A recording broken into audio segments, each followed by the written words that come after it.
I've never seen somebody massively succeed and they didn't believe in themselves, ever. I've never seen somebody who just allows life to happen to them and become blown off course by some sadness, end up doing massively monumental and important things. I've never seen it. It's never happened. It does, and it's never going to happen because it's competitor. It's like crypto. It's player versus player. Right. And there's people like me out here. When that breaks your heart and you take a few months off and she ends up on my jet, and I get rid of her, and I don't give a shit. It was because you never took those months off. You were always working. Yeah, that's right. And if she leaves me afterwards, let's say she just likes to leave men, more. I don't care. Yeah. I'm still working. You're still crying. You can't possibly ever beat me. I'll continue to beat you into eternity, as will my bloodline. You will sit and pay the price for the rest of your human years. Even your ancestors above you are disappointed in you, and your offspring for the rest of your lineage will look up and say, my great-great-great-grandfather was a loser because broke his heart, and now we've been broke ever since. Yeah. You know what? It's not cool to do drugs. It's not cool to just party. It's cool to work and to sacrifice and to put your goals as number one and actually, like, you know what I mean? Like, grind towards something, have goals and chase them. But that's done on purpose. Yeah. The mentors, the idols, the icons that they purport to the youth via the Matrix are degenerate. Because they want a degenerate class of semi-miserable, sad people. Yeah. You're never going to be truly happy in your mind if you go against the teachings of God. I don't care how much money you make. If you're a bad person, you're not going to feel happy. I don't care how much money you make. If you snake people or lie to people or do bad to people, you're never going to feel happy true deep in your heart. True in your heart, we're intrinsically designed to do right and do good. And that's something that God gave us. And when you have that, you understand that that's more important than anything else. So these people who are up here promoting degeneracy, saying, you know, take Percocets and bang girls and drink vodka and you're going to be, you know, going to be great. I drink. I'm not saying I don't drink, but that's not my message, right? Yeah. And those people are never truly happy, and they're trying to purport that and convince people to do the same so that the whole populace is never truly happy. And like I said, now we go in circles. We've already discussed why they don't want us to be happy. Exactly, so yeah. I don't care if I feel happy or sad. It doesn't really affect what I do each day. I do the exact same things. I act the exact same way. I don't care. Yeah. I don't put weight to the significance of the emotion. So I always consider myself a happy person, but if I woke up and I was slightly less happy one day than another, it wouldn't affect anything I do, and I wouldn't put any relevance to it. I'm human, and that's life. And so, yeah, am I any happier now that I have hundreds of millions of dollars than before I was broke? Yeah. Not really, but I was never unhappy. I'm the same state that I was then that I am now. I have work to do, and I will do it. It's as simple as that. Well, also, there's no light without dark, and there's no joy without pain. You can't have a rainbow without a little rain. Exactly. And no matter how hard you chase pleasure and happiness, there's going to be dips and troughs in between. There's going to be come downs and downtrends, and you're going to have the juxtaposition between that time you were laughing your head off and acting giddish like a child and the time that you feel depressed as such. And I think it's much better to just adopt a very disciplined, stoic mindset. I'm always the same base level of happy regardless. If I lost all of my money today, I would be the same happy. If my net worth quadrupled, I'd be the same happiness. Yeah. As long as I am alive, which is a struggle, unfortunately, in the current climate, but as long as I'm alive and the people I care about and love are alive, and as long as God gives me the honor of doing my duties and providing for the people I care about, as long as I get to wake up and know that there's a whole bunch of people in the world who need me and I get to work hard to please them and do good for society and good for the world, then I'm a vessel of God, and I'm happy enough to survive. That's all I look at it as. I don't ever consider how do I feel. That doesn't cross my mind. I have things to do.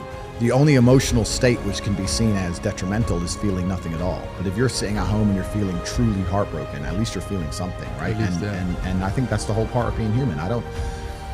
I think we're here to struggle. I think we're here to go through pain. That's so I wake up each day and go, what can I attack? What problem can I solve?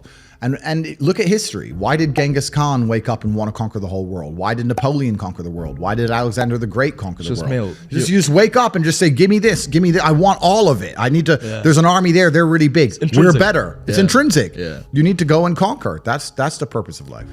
Yeah. But why do you think that we were created here to do you believe that God created us? So why did God create us to struggle? Like what is it? Because if you don't struggle, you don't learn. Yeah. God created us to learn and understand ourselves and understand other people and understand the world. And what did I say earlier? I said that you don't learn a lesson or you don't appreciate something without pain. So you have to struggle to learn anything. There's only two ways to learn things, the hard way or the harder way. If you're smart, you can learn the hard way. But in my experience, 99% of the planet only learn the hardest possible way. If the lesson's even 85% effective, they'll make the same mistake. I'm still a student of life, right? Nobody knows everything. And there's still a lot of people who I respect and will always respect and always am quiet around and treat with absolute respect. But I've been learning for a very, very long time. I've always been very, very observant, trying to pay a lot of attention. And life really doesn't have to be that complicated. When you see somebody that has something you want, you just got to try and work out how they got it. Yeah. And that's the missing part. Most people see people with things they want and they don't do the second half. They don't try and work out how they got that thing. Oh, my man has a Ferrari. Okay. I wish I had a Ferrari. Okay. They don't sit there and go for an hour. How did he get a Ferrari? It doesn't cross that part is the part they don't want to do, right? They just go, oh, here's a Ferrari. Wish I had a Ferrari. And they go back to TV. Yeah. And that's why they lose. You know what? Here's where I want to start, because I feel like this point here is probably the point of which your whole life revolves around. Even when I was going to school and they're sitting there going, you're not going to get a good job if you don't get good grades. I was the one sitting there going, you're a liar. Shut up. I just knew the teacher was lying. I knew school was bullshit. I knew college was bullshit. I knew university was a lie. I always knew it was a trick and a con. I didn't truly understand things to the level I understand them now. But I had an intrinsic understanding, and I think everybody does. If you're at a gas station and it's 3 a.m. and a Lambo pulls up and a guy gets out of it, you're thinking criminal, drug dealer, gangster. Yeah. You're not thinking, he has a uni degree. Because you're not going to think that. So when you see money, people don't even associate the money they see with university. But then they go, I want to make money, so I'm going to university. It doesn't make sense. It doesn't make sense at all. So I think everybody knows that the system and the path they lay out for you is not a path that's going to lead to where you want to be. And I didn't know what the other path was, but that intrinsic distrust for the system and that distrust for the things they wanted me to do made me search for other avenues. And then I found them, right? And if you speak to the people who are richest, if you speak to the people you know, this is for everyone at home as well, if you speak to the people you know who have the most money and go up to them and say, hey, what made you rich? None of them say school. Do any of them say school made me rich? I got an A in GCSE. Like, who gives a shit? It's bullshit, right? So it's all indoctrination. So I knew it was indoctrination, and for that reason, I was always searching. And if you're searching, you're going to find. Yeah. So. Why I think I fight. Do I enjoy it? No. Do I enjoy training? No. Do I enjoy cutting weight? No. Am I nervous? Yes. Do I think to myself, what am I doing? Yes. Completely. Unfortunately, it's one of those things you're either born with or you're not.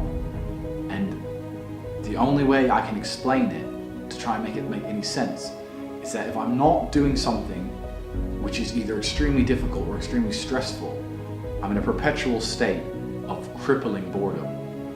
I can't explain it. I see other people live their lives and they're like, oh, I can't wait for the weekend because I want to watch this movie. I think, who cares about a movie? You're looking forward to the weekend for a movie? Looking forward to the weekend to get drunk? Like, these things to me are so mundane. They mean nothing. And if I don't fight, if I'm not in a situation where I'm stressed or worried or concerned, I'm just perpetually bored. And boredom's crippling. If you're an intelligent person and you've got a good brain on your shoulders, you can't just sit there bored. So most smart people take the academic route to avoid boredom. They learn, but that's never really interested me either. Although I've always been an intelligent guy and I've always done well academically, it never really interested me. And then I see people climb Mount Everest or jump off buildings or do base jumping, or the guy who jumped from space. People think, what's he doing? He's crazy. I understand. Because some people can't live normal lives. Some people cannot just function 9 to 5 office job, get drunk at the weekends. That is not for some individuals, and it's not for me. So I have to find something which keeps me physically tired enough to stop me going AWOL, and mentally tired enough. And I've chosen fighting, because without this, when I'm not in training, I wake up every day and think, okay, what am I gonna do today? It's 9 a.m. on a Tuesday, I'm bored, everyone's at work, I'm bored, and I'll end up doing something crazy. I'll either end up drunk, or on the Eurostar, or, you know, it's just a random lifestyle, because I'm constantly looking for never-ending entertainment, and it doesn't exist.